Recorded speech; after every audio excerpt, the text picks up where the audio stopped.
Good morning बच्चों। आज हम कक्षा 5 के लिए पाठ नंबर 16 पढ़ेंगे। दृढ़ निश्चय ही सरदार। ये सरदार वल्लभ भाई पटेल जी के बारे में लिखा हुआ है। सरदार वल्लभ भाई पटेल सरदार और लौह पुरुष के नाम से प्रसिद्ध वल्लभ भाई का नाम बड़ी श्रद्धा और आदर के साथ समूचे देश में लिया जाता है। उनका जन्म 31 अक्टूबर 1875 को एक कृषक परिवार में गुजरात के बोरसद तालुके के करमसद ग्राम में श्री झवेर भाई के घर हुआ था। तो उनका जन्म कब हुआ? 31 अक्टूबर 1875 में। कहाँ हुआ? गुजरात के बोरसद तालुके के करमसद गांव के अंदर। किनके घर हुआ? श्री झवेर भाई के घर हुआ।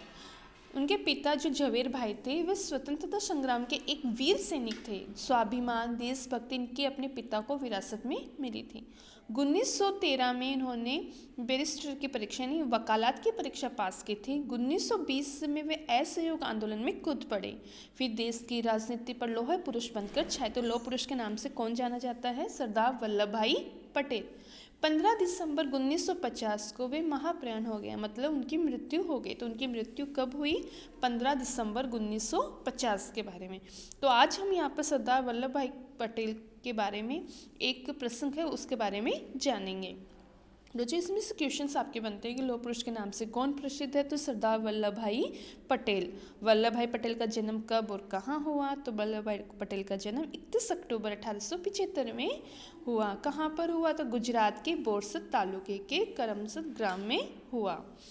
और उनका राजनीतिक जीवन कब से शुरू हुआ? तो 1920 से, असहयोग आंदोलन से। आगे पढ़ते हैं। स्वतंत्रता प्राप्ति के बाद सरदार पटेल स्वतंत्र भारत के प्रथम गृह मंत्री बने। तो स्वतंत्र भारत के प्रथम गृह मंत्री कौन बने? तो सरदार वल्लभ भाई पटेल।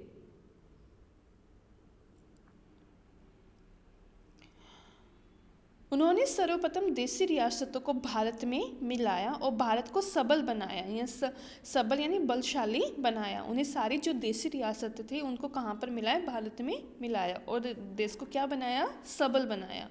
यह एक बड़ा कठिन और दूरदर्शिता का काम था। दूरदर्शिता का मतलब होता है दूर से देखने वाला नहीं, समझदारी का काम। दूरदर्शिता मतलब होता है समझदारी का काम। वे देश को संगठित और शक्तिशाली देखना चाहते थे। वे स्वाभिमान व्यक्ति थे। उन्हें देश के स्वाभिमान का भी सदा ध्यान रहता था।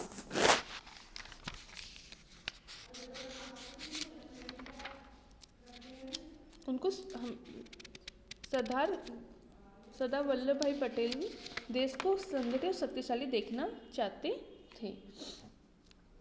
एक बार सोमनाथ, वे स्वाभिमान थे, स्वाभिमान का सदा ध्यान रखता था। एक बार क्या हुआ? वह सोमनाथ मंदिर गए। सूर्यास्त का समय था। समुद्र का दृश्य बड़ा ही मनोहारी था। सरदार समुद्र के तट पर सूर्य की ओर मुँह कर कर अंजलि दे रहे थे। अंजलि का मतलब होता है हथेलियों को कटोरे की आकृति में जोड़ना और पानी भर के उनको सूरज भगवान को अर्घ देना। तीनों बार जल चढ़ाते समय उनका ध्यान समुद्र में प्रतिबिंबित होने वाले सोमनाथ के भग्न यानी नष्ट हो चुका था। सोमनाथ का जो शिव जी का मंदिर वो नष्ट हो चुका था, उसकी ओर गया। तीनों बार उनके मुख से निकला, मैं इसका पुनर्निर्माण करूंगा। क्या निकला? मैं इसका पुनर्निर्माण करूंगा। कौन से मंदिर के लिए? उनका मुख निकला सोमनाथ के मंदिर के लिए। लौह पुरुष सरदार पटेल ने लाखों भारतीयों की भावनाओं का सम्मान करते हुए सोमनाथ का जीर्णोद्धार करवाया, यानी उसको खंडर का जो पुनर्निर्माण करवाया। सरकारी कोष से धन देकर उन्होंने सोमनाथ के मंदिर का पुनर्निर्माण करवाया।